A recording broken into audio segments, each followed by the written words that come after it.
በመጽሐፍ ቅዱስ ታሪክ እንደ ዳክረስ ያለ በዕለተ ዓርብ የተፈጸመውን ተአምራት አይቶ ያላመነ ወንበዴ፣ እንደ ይሁዳ ያለ ደግሞ መድኃኒታችን ኢየሱስ ክርስቶስ ከሰጠው የክብር ዙፋን ላይ ራሱን የፈጠፈጠ ከሃዲ፣ እንደ ዴማስ አይነት ደግሞ ወደ ጥፋቱ የተመለሰ ያለፈውን ናፋቂ፣ እንደ በርባን አይነት ያለ ነውጠኛና አመፀኛ ተመልክተን ይሆናል። ነገር ግን ከዚህ በታች ታሪኩን የምናወሳው ይህ ኮሜዲያን ግን ከቀደሙት ይለያል። ለአፍታ ወደ ዘመነ ሰማዕታት እንመለስና ወደ አንድ ኮሜዲያን እልፍኝ እንዝለቅ። አንድ በሚስጥረ ጥምቀት ላይ ቀልድ ያዘለን የኮሜዲ ስራውን ለማቅረብ ያለውን ውጣ ውረድ እንቃኝ። የስንት ክርስቲያኖችን ጥምቀት አይቶ ይሁን የተዋጣለት የኮሜዲ ስራውን የሚያቀርበው? እንዴት ባለ ውጥረትና እንዴት ባለ ጭንቀት ይሆን የሚዘጋጀው? ምክንያቱም የተሰበሰበውን ህዝብ ማሳቅና ማዝናናት ይኖርበታል። ይህ ኮሜዲያን የተሰበሰበውን ህዝብ ብቻ አይደለም ማዝናናት ያለበት፣ በዕለቱ ልደቱ የሚከበርለት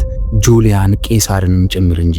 ታዲያ የጁሊያን ቄሳር የልደት ቀን ላይ ጁሊያን ባለበት ለማዝናናት ምን ያህል ጊዜ መዘጋጀት ይኖርበት ይሆን? ሰዓታት፣ ቀናት፣ ሳምንታት ወይስ ደግሞ ወራት? ንጉሱ በልደቱ ቀን ላይ በሚያሳድዳቸው ክርስቲያኖች ላይ ኮሜዲያኑ የሚያቀርበውን አስቂኝ ትዕይንት እየተመለከተ ወይኑን እየተጎነጨ እጁን ደረቱ ላይ አስደግፎ እንዴት በደስታ ይስቅ ይሆን? ይህ የተሰበሰበውን ህዝብ በክርስቲያኖች ላይ የቀለደ የሚያዝናና በጊዜው እጅግ ዝነኛ የነበረው የኮሜዲያኑ ሰማዕት የቅዱስ ፕሮፍሮስ ታሪክ ነው።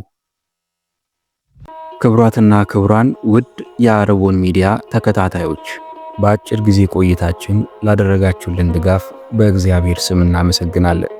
ነገር ግን 57 ከመቶ የምትሆኑ ተመልካቾቻችን ሰብስክራይብ ሳታረጉ እንደምትመለከቱ ተደርተናል።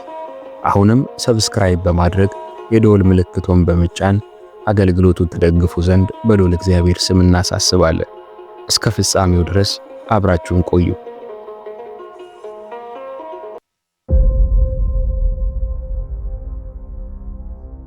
ዘመኑ ክርስቲያኖች በግፍ ይገደሉበት የነበረ ዘመነ ሰማዕታት ነበር። ጨካኝ ጁሊያን ቄሳር ዙፋኑ ላይ በተቀመጠበት ወቅት የክርስቲያኖች ደም እንደ ውሃ ፈሰሰ። ይህ ንጉሥ ልደቱን በሚያከብርበት አንድ ዕለት በርካታ የሙዚቃ የአስማት ትርኢትና ቀልድ የሚያቀርቡ ባለሙያዎችን ጠርቶ ነበር። ከነዚህም መካከል ፕሮፎሪዮስ የተሰኘ ኮሜዲያንና የማስመሰል ትርኢት አቅራቢ አንዱ ነበር። ይህ ኮሜዲያን በዕለቱ እንዲያቀርብ የተሰጠው በክርስቲያኖች ላይ የሚዘብት የማስመሰል ድራማን እንዲያቀርብ ነበር። ፕሮፎሪዮስ ንጉሱንና እንግዶቹን በክርስትና እየቀለደ ሲያስቅ ከቆየ በኋላ በምስጢረ ጥምቀት ለመቀለድ ውሃ አስቀረበ። በውሃውም ላይ በአብ በወልድ በመንፈስ ቅዱስ ስም ጠራ። ይህን እንዳደረገ እግዚአብሔር ሕሊናውን አበራለት። በውሃውም ላይ ታላቅ ብርሃን ሲበራ ታየው። በውሃ ውስጥ ገብቶ ተጠመቀ። ተጠምቆም ሲወጣ በታላቅ ድምፅ እኔ ክርስቲያን ነኝ ብሎ ጮኸ። ተመልካቾቹን ቀልድ ቢመስላቸውም እርሱ ግን አላቆመም። ንጉሥ ጁሊያን በድርጊቱ ተቆጥቶ ቢከለክለውም አላስቆመውም። በመጨረሻ ይህን ምስክርነት እንዲተው በስጦታ አባበለው። እርሱ ግን በክርስትናው ጸንቶ ቆመ።